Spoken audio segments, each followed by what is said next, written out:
Hace unos pocos minutos la organización del Giro de Italia presentó el recorrido para 2026, mostrando un recorrido bastante equilibrado, donde sí que es cierto que hay algunos de los grandes puertos del Giro, se superará el Passo Giao en los Dolomitas, también veremos una de mis ascensiones favoritas, como es el duro Blockhaus en la primera semana, y sobre todo también llama la atención una larga contrarreloj individual de 40 kilómetros, algo poco visto en las últimas ediciones en vueltas de 3 semanas, así que vamos a analizar el recorrido, que será una buena oportunidad para que en principio Isaac del Toro, que tiene las miras puestas en el Giro, participe y trate de ganar una carrera que se le escapó en el último momento la temporada pasada. Eso sí, se enfrentará a una participación potente que también repasaremos en el vídeo de hoy. Así que vamos allá, chavales. Yo soy Marc Figueras y esto es El Sello Ciclista.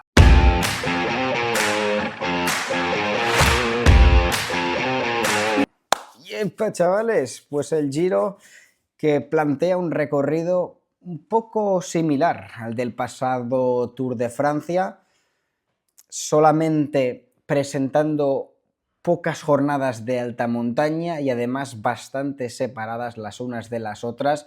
Me temo que con la idea de que la carrera llegue lo más viva posible a los últimos días, que en caso de que exista un gran dominador, a pesar de que esté mucho más fuerte que el resto, no tenga terreno para llegar a la última semana con una diferencia de 5 o 6 minutos, algo que descafeinaría un poquito el espectáculo. Ahora repasaremos el trazado, veremos etapa por etapa el perfil de cada jornada, veremos los grandes puertos y antes yo creo que es interesante para visualizar mejor el recorrido y entenderlo mejor, hablar de los nombres que parece que apuntarán al próximo Giro de Italia. Sabemos que Pogačar no estará, eso sí, Vingegaard tiene toda la intención de correr el Giro. Si gana la Corsa Rosa, habría ganado ya las 3 grandes vueltas, tiene 2 Tours de Francia, una Vuelta a España y habría ganado también el Giro, si lo puede vencer en 2026. Por lo tanto, es esperable ver tanto a Yates, al vigente campeón del Giro, a Simon Yates de la mano de Jonas Vingegaard, que este año trataría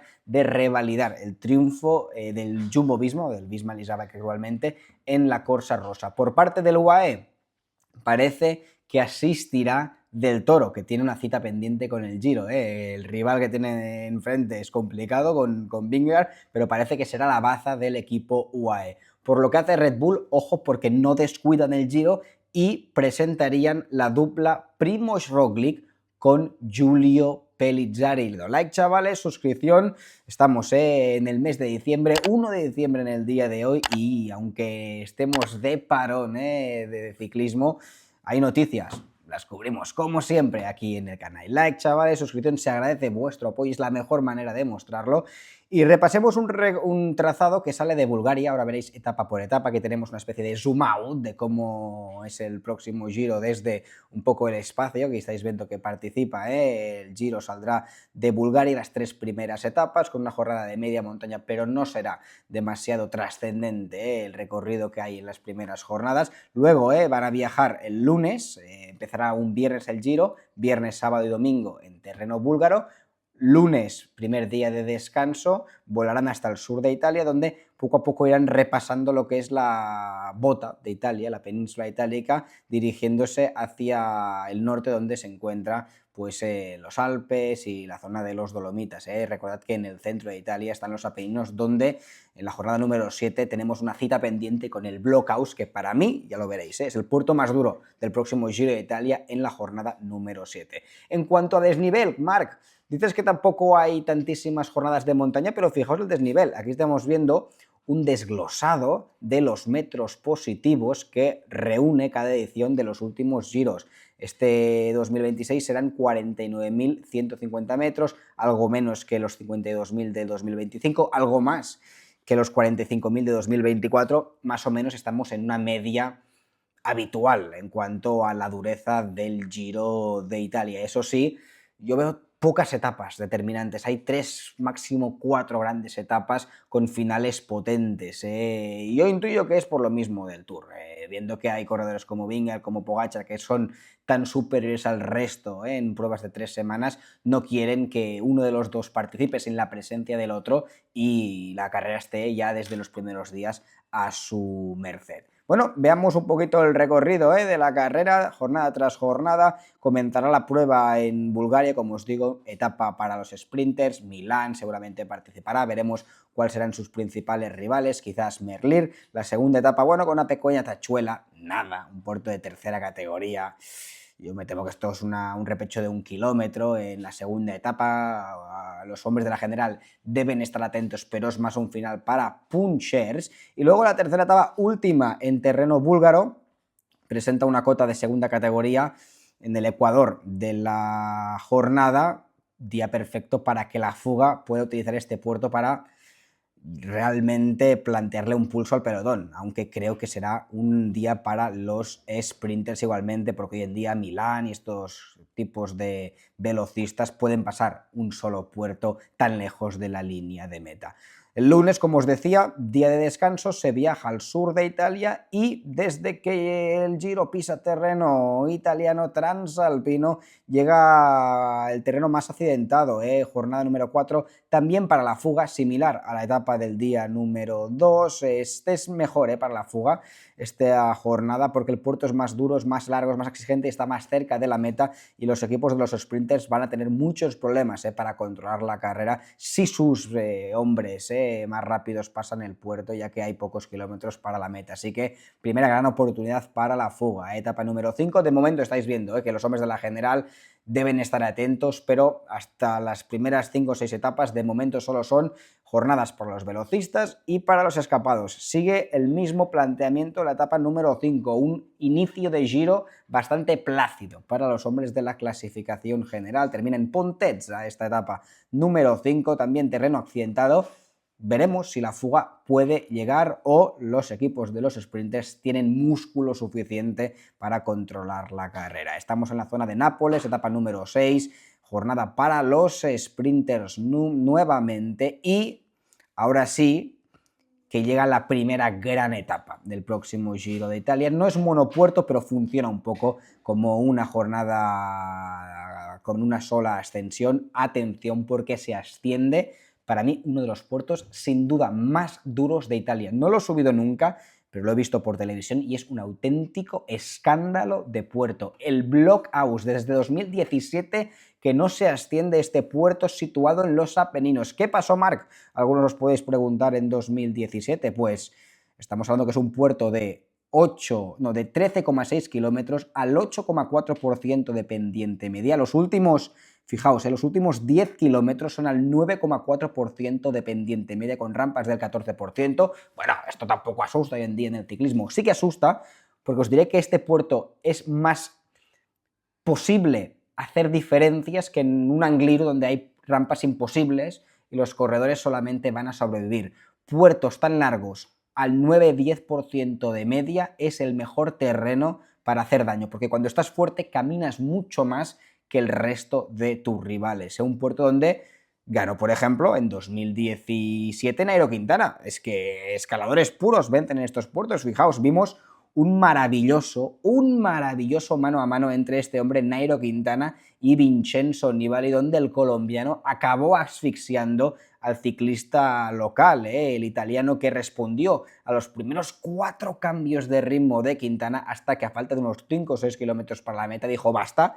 No pudo y finalmente se le escapó el escarabajo colombiano, que venció el triunfo de etapa en un día donde Nibali acabó reventando dada la dureza del Blockhaus. Es un puerto, como os digo, donde realmente se puede hacer mucho daño, y aquel Giro de Italia, recordaréis, fijaos aquí Quintana volando en la ascensión al Blockhaus, lo ganó un hombre que llevó a cabo un perfil bajo en la ascensión al Blockhaus, que fue Tom Dumoulin. Fue muy inteligente, vio que no podía seguir el ritmo de Quintana en esas rampas tan duras del Blockhaus, cogió su marcheta y en la línea de meta perdió algo más de medio minuto, luego lo recuperó en la contrarreloj y acabó ganando aquel Giro de Italia. Fijaos este duelo entre Quintana, Nibali, que trataba de cerrar no sin esfuerzo los cambios de ritmo del colombiano, y un Thibaut Pinot que tampoco pudo con el ritmo asfixiante de Nairo Quintana. Veremos cómo se le da a Roglic, a Del Toro, a Vingegaard esta jornada, que sin duda será el gran primer test de montaña. Etapa número 8, también para los punchers, fijaos con este final nervioso, o para la escapada. Veremos qué corredores con punta de velocidad se presentan al Giro, un Ben Healy, por ejemplo, sería un buen perfil para esta jornada, y la etapa número 9, también de media montaña, es el segundo final en alto, aunque es un puerto de primera categoría, menos duro, mucho menos duro que el Blockhouse, pero ya nos estamos dirigiendo poco a poco al norte, donde se encuentran las montañas. Etapa número 10, atención porque será crucial la contrarreloj que saldrá de Viareggio y termina en Massa. Ojo porque en los últimos años pocas pruebas han presentado una contrarreloj tan larga en una vuelta de 3 semanas. Crono de 40 kilómetros, sin duda es el gran guiño para que corra este hombre. Fijaos, Remco Evenepoel, que os digo que en principio no participará, estamos en 1 de diciembre, aún no está confirmado el calendario de las mayores estrellas del pelotón. Parece que será un duelo entre el Jumbo, el Visma de Yates y de Vingegaard, contra el Red Bull de Roglic y Pellizzari y el UAE de Isaac del Toro, aunque está sospesando aún Evenepoel si competir en el Giro o en las clásicas de primavera. Parece que se decanta por las clásicas de primavera y luego centrarse en el Tour de Francia, pero esta crono es el gran aliciente para que participe Remco y al final yo creo que el Giro entiende que hay más emoción e igualdad en un duelo Vingegaard-Evenepoel que un duelo Vingegaard versus Del Toro, aunque sea muy bueno, aún sigue estando lejos en 3 semanas del nivel del corredor danés, o Roglic, que cada vez se hace mayor y se le está pasando poco a poco el arroz. Pero sin duda, buen día para Vingegaard porque anda bien en la lucha contra el cronómetro, buen día también para un corredor como es Jonas Vingegaard, y lo que me gusta es que la crono principal del Giro llega antes que el grueso de montaña. Muchas veces cuando colocamos una crono en los últimos días, la gente es muy conservadora en la montaña, espera al asalto en la lucha contra el cronómetro y no vemos el mejor espectáculo en la alta montaña. De esta manera, con la crono hecha antes de profundizar en la alta montaña, las diferencias ya están claras después de la jornada número 10 y llegamos a la crono donde los escaladores, la mayoría de ellos, están inconformes con su posición y pelean desde la primera jornada de montaña. Día número 11, media montaña, fuga, veremos los corredores de la general cómo se toman esta etapa, pero me imagino que después de una crono tan larga van a levantar el pie. Si estuviese Pogačar os diría, cada día de media montaña puede ser un infierno, pero en principio el patrón de la carrera será Vingegaard, que es un corredor mucho más calculador que el esloveno y va a tomarse en serio los principales desde montaña. Además, pensando en el doblete, la idea de Vingegaard es correr Giro y luego ir al Tour de Francia, un poco lo que hizo Pogačar hace 2 temporadas. Imagino que tratará de ser eficiente, hacer daño en ciertas ocasiones y guardar fuerzas cara al Tour de Francia en este Giro de Italia. Etapa número 12 también de media montaña y nos acercamos ya a las grandes montañas. Ojo, esta jornada no es que sea de las más trascendentes del Giro, pero termina en es que está tan pequeño aquí, Verbania. ¿Y quién es el gigante de Verbania? ¿No suena este apodo? El gigante de Verbania es... ¿Cómo se llama? Se llama Filippo Ganna. Top Ganna es local de este pueblo. No es el mejor final para él, pero bueno, una cota así explosiva puede tratar de despegar en la cota final y tiene una punta de velocidad interesante, así que veremos a Ganna, que seguramente participará en el próximo Giro, con ganas de hacer daño esta jornada y puede arrastrar a algún hombre de la general, así que el gigante de Verbania puede tratar de ser protagonista en su casa en la etapa número 13. Etapa número 14, estamos ya en la zona del Valle d'Aosta, una de las jornadas más montañosas con 1, 2, 3, 4, hasta 5 puertos. La ascensión final es muy larga al Alto de Pila, que es un puerto que no me suena. Quizás se subió en el Giro hace más años, pero a mí no me suena ver ningún duelo en este puerto, por lo tanto tenía que chequear un poco de qué magnitud estamos hablando de ascensión. Es un puerto, bueno, de unos... Aquí tenemos el perfil, 17 kilómetros al 7,3%. Es un puerto de más de 1000 metros de ascensión con rampas, fijaos, muy constantes al 9, 8, 7%. Por lo tanto, un puerto importante, más que el puerto por sí mismo, es el final, que es largo, y es el mataril con el que van a llegar los ciclistas en sus piernas en esta fase de la carrera. Pero fijaos, vamos a ver algunos fogonazos de alta montaña, pero de momento estamos en el día 14 y hemos experimentado días claves, la crono, y en cuanto a montaña, la jornada principalmente del Blockhaus, que es monopuerto, es un puerto durísimo, pero es monopuerto, y esta jornada número 14 que termina en Alto de Pila, en el Valle d'Aosta. Siguiente etapa, esto es un encefalograma totalmente plana, terminando en la Machita di Milano, y luego pues ya va llegando el desenlace del Giro con esta etapa, con final en Cari, un puerto que tampoco me suena, he estado tratando de buscar el perfil pero no lo encuentro, es un puerto que no es excesivamente duro por el desnivel, se comienza a 700 metros, se termina a 1600, pero hay mucha longitud, no es especial, es un puerto de primera categoría, intuyo sobre un 6-7%, veremos movimientos, pero no es un puerto demasiado mítico, porque el nombre no me suena para nada y me los conozco a todos los grandes puertos.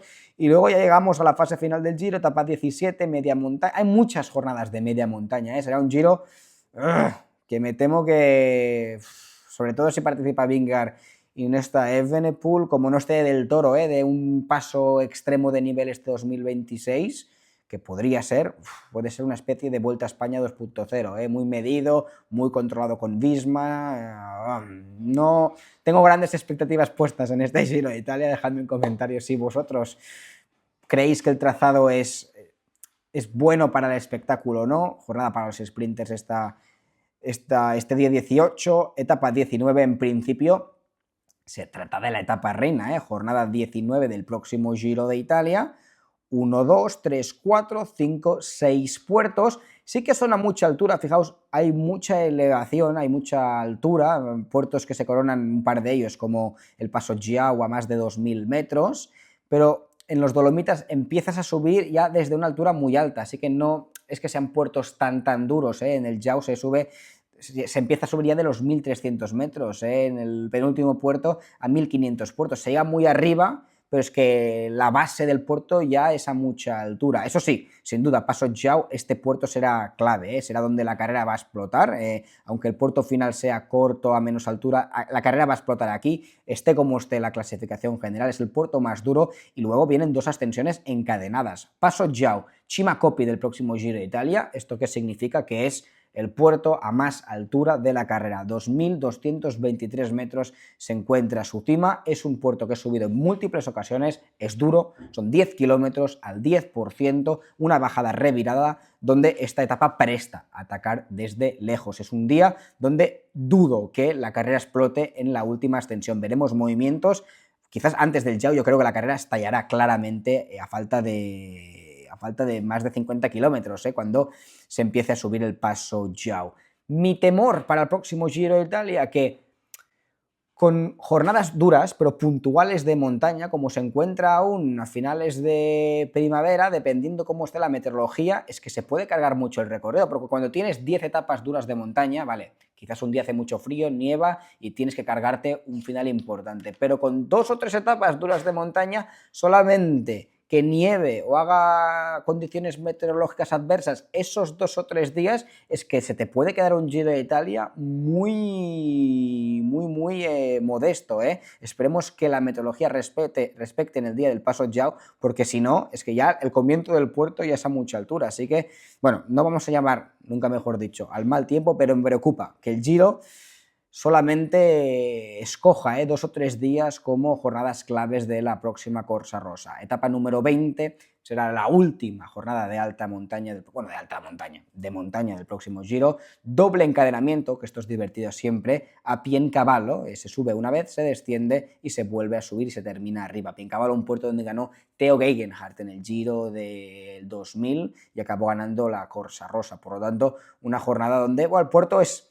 Creo que son 12 o 13 kilómetros al 7%, nada del otro mundo, son rampas suficientes para hacer daño, pero bueno, puertos míticos, para mí el Blockhaus y sobre todo el Passo Giao, pero es un Giro donde Piencavallo y estos puertos son más míticos de los años 90 seguramente, donde en aquella época parecían o eran más duros que actualmente lo son con el nivel que hay y los desarrollos que existen, así que un Giro que a mí no me acaba de convencer, etapa 21 termina en Milán, un Giro que a mí no me acaba de convencer. y veremos qué acaba sucediendo, ¿eh? Este es el recorrido, os leo en los comentarios y nos vemos, por supuesto, en los próximos vídeos. Chao, ragazzi.